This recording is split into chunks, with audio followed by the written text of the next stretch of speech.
Canadians, Americans, members of the Commonwealth, and patriots the world over. Welcome to the show that tells you what they won't, exposing the fake news, conspiracies, and corruption within institutions that govern our lives, and red-pilling the nations one fact at a time. It's Weathering the Storm with your host, Canada's Red Pill, Billy Joyce.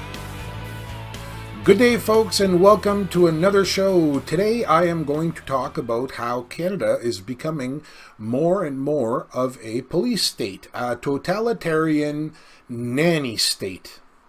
It's not good, folks. Now, before I get into the details, I just want to remind everyone what our Canadian Charter of Rights, our Constitution Act of 1982, Canadian Charter of Rights and Freedoms. I just want to take everyone to the section on legal rights. And right here, number 8. Everyone has the right to be secure against unreasonable search or seizure. It's pretty straightforward.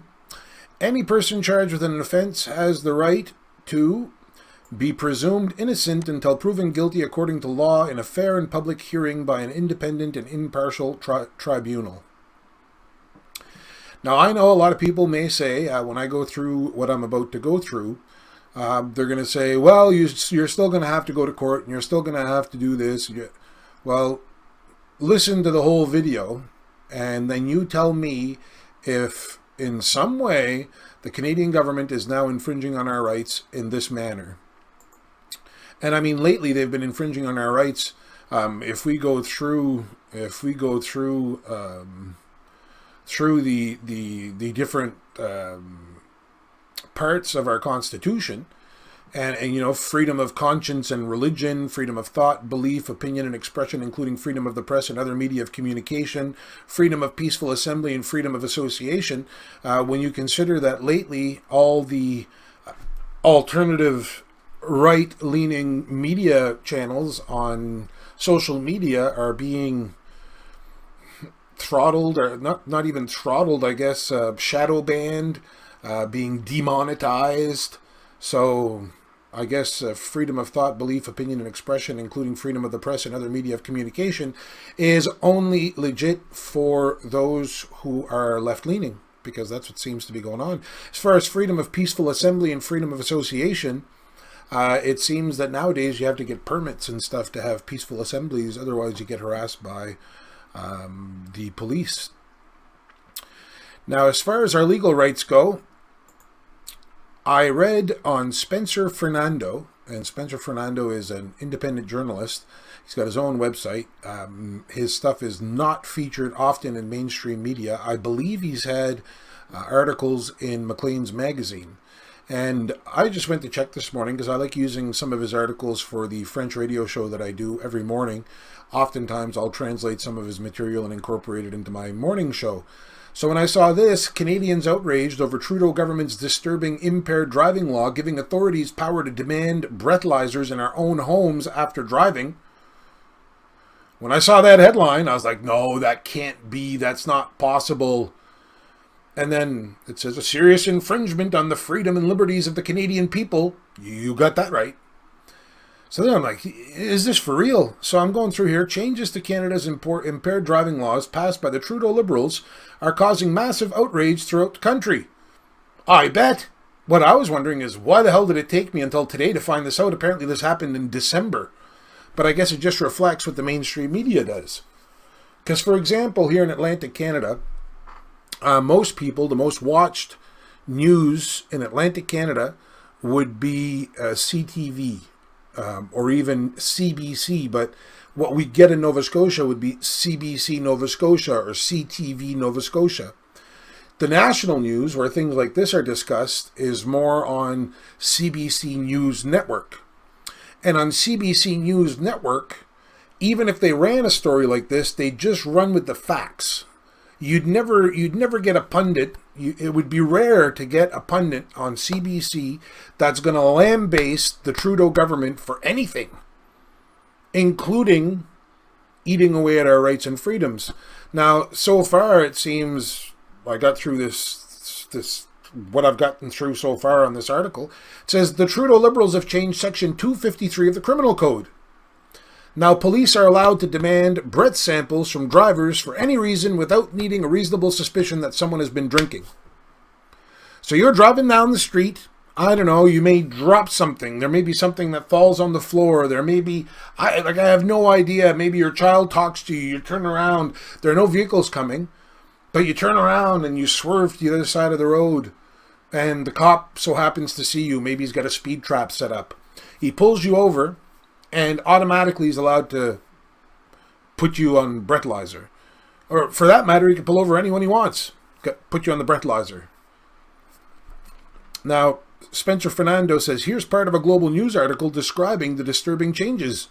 So I went to look at the Global News article. And I'm going to read it to you, because it's outrageous.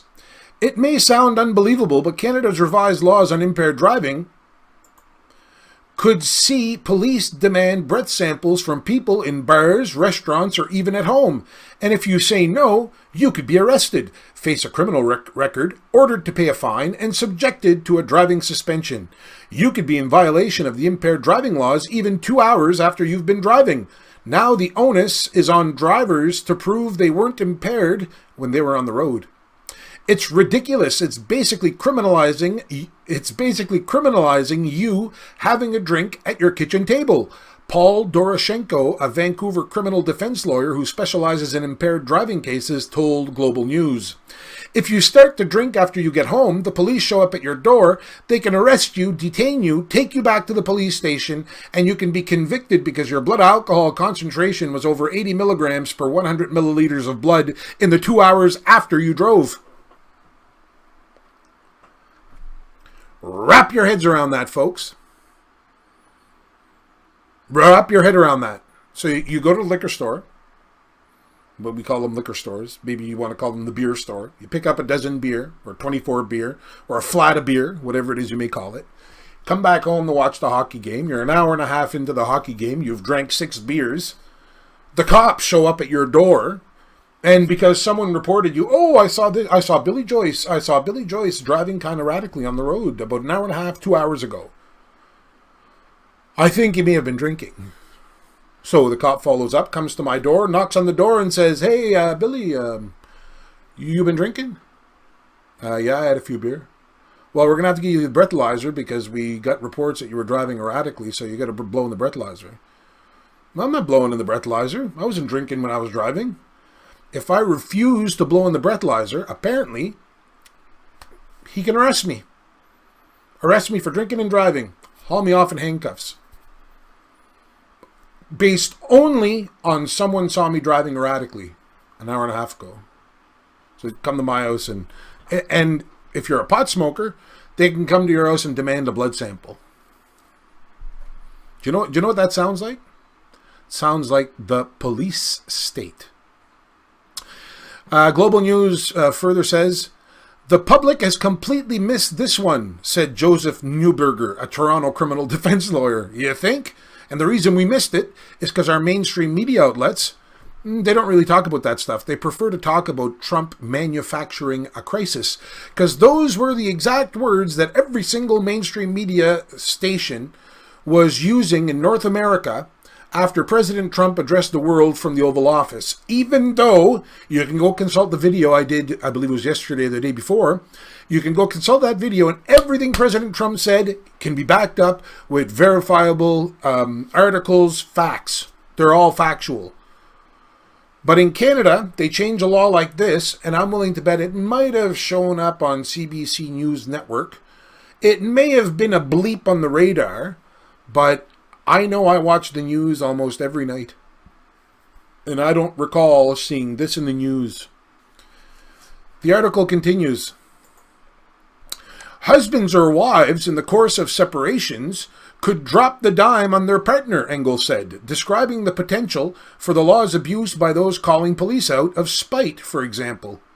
In an instance where someone was drinking in a public place, Doroshenko said, it would be hard for someone to prove they weren't impaired when they were driving earlier. If the police come and find you at the restaurant, they can take you out of the restaurant despite the fact that you've been drinking at the restaurant. Maybe you weren't going to drive anyway, he said, arguing the rules are excessive. Now, I've seen this happen many times where you may drive to a restaurant or a bar and you don't intend on drinking and you run into a friend and you start talking and the friend suggests that maybe you drink. Now, I live in a small town, so in a situation like that, I could call a bunch of people. In the city, you can always call a taxi. So then you decide, oh, I'm going to have a few drinks. So you park the vehicle and you decide you're not going anywhere. The cop shows up for whatever reason. I don't know, maybe someone called and reported that I swerved and missed the yellow line. Or like this says, maybe my girlfriend's pissed off at me. Or maybe my neighbor's pissed off at me. Or maybe a former colleague at work is pissed off at me. Or maybe someone that I've done something to in the past is pissed off with me. They decide to call the cops. Say, yeah, pretty sure Billy Joyce is drinking and driving there. He's at the local bar.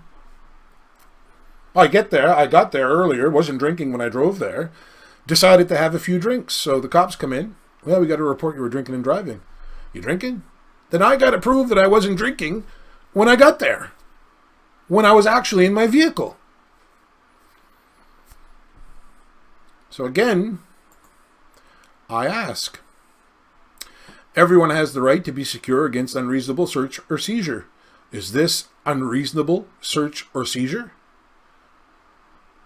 Is this being presumed innocent until proven guilty according to law in a fair and public hearing by an independent and impartial tribunal? And of course here they'll probably say, well, you're still going to go to court and you're still going to have the public hearing and chances are you won't be found guilty. Well, that depends on the judge. It depends what kind of instruction, and if you go by judge and jury, it depends what kind of instructions the judge gives to the jury. Because I've witnessed judges give instructions to the jury, and at the end of it, the jury's more confused. I know I was more confused. I would have been like, man, I'm glad I'm not part of that jury, because according to what the judge just said, I wouldn't have a clue how to find the defendant. So then it's in the court's hands. And all this time you're innocent, but you got to go prove that you're innocent now.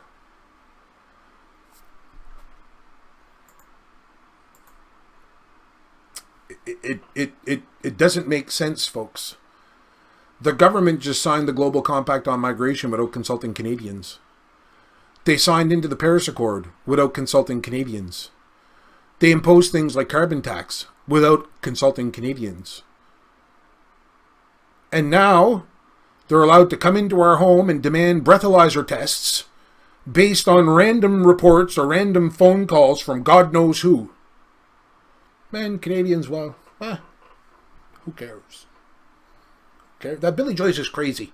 Don't watch that YouTube channel. That guy's nuts. Nuts, all right. I'm done now. If you enjoyed this video, you may want to take a look at other videos you find on this page. Don't forget, if you like it, push the subscribe button under this video and feel free to like and share with all your friends. Follow me on Twitter by following the link on this page. If you want to interact, feel free to post a comment, but please, no obscenities. Thanks for watching. Billy Joyce signing off and reminding you that I'm here to help you weather the storm.